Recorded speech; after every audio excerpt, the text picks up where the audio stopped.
Bismillahirrahmanirrahim. Assalamualaikum warahmatullahi wabarakatuh.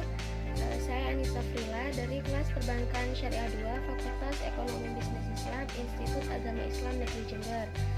Di video kali ini saya akan memberikan sedikit tanggapan tentang tugas yang diberikan oleh Bapak Abdul Wadud Nafis yang berjudul Kebijakan Fiskal dalam Perspektif Ekonomi Islam.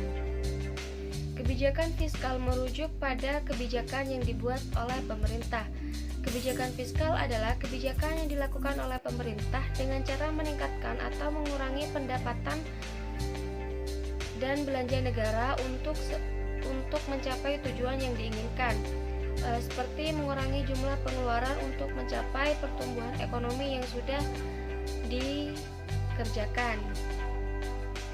Tujuan utama kebijakan fiskal yaitu untuk menentukan arah tujuan sasaran dan prioritas pembangunan nasional serta pertumbuhan perekonomian bangsa.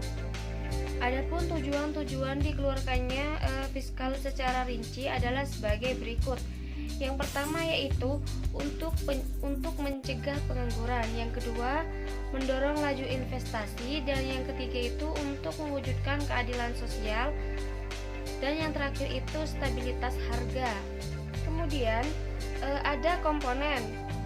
Penentu kebijakan fiskal terbagi menjadi dua komponen. Yang pertama yaitu pendapatan negara atau pajak sebagai komponen penyusun kebijakan fiskal karena sebagai sumber pembangunan bersifat memaksa dan tercantum dalam konstitusi. Yang kedua yaitu pengeluaran negara atau APBN yang merupakan kumpulan berbagai pengeluaran negara. Instrumen APBN terdiri dari pembangunan infrastruktur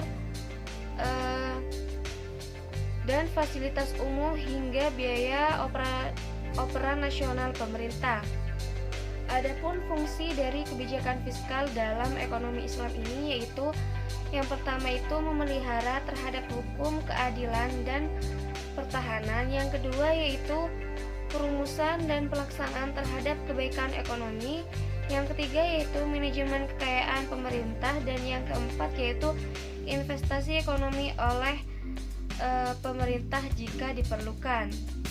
Nah, untuk pembahasan yang terakhir adalah instrumen kebijakan fiskal dalam ekonomi Islam. Yang pertama itu ada zakat, yaitu salah satu dari dasar ketetapan Islam yang menjadi sumber utama di dalam pendapatan suatu pemerintah Islam pada periode klasik. Nah, yang kedua yaitu wakaf, harta benda yang didirikan kepada umat Islam yang disebabkan karena Allah Subhanahu wa taala, dan pendapatannya akan didepositokan di Baitul Mal. Nah, yang ketiga yaitu ada nawaib, pajak yang jumlahnya cukup besar yang dibebankan kepada kaum muslimin yang kaya dalam rangka menutupi pengeluaran negara selama masa darurat.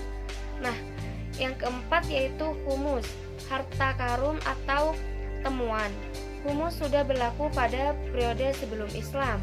Nah, untuk yang kelima atau yang terakhir yaitu kafarat, denda atas kesalahan yang dilakukan seorang muslimin pada acara keagamaan seperti berburu di musim haji. Cukup sekian tanggapan dari saya, kurang lebihnya saya mohon maaf. Wassalamualaikum warahmatullahi wabarakatuh.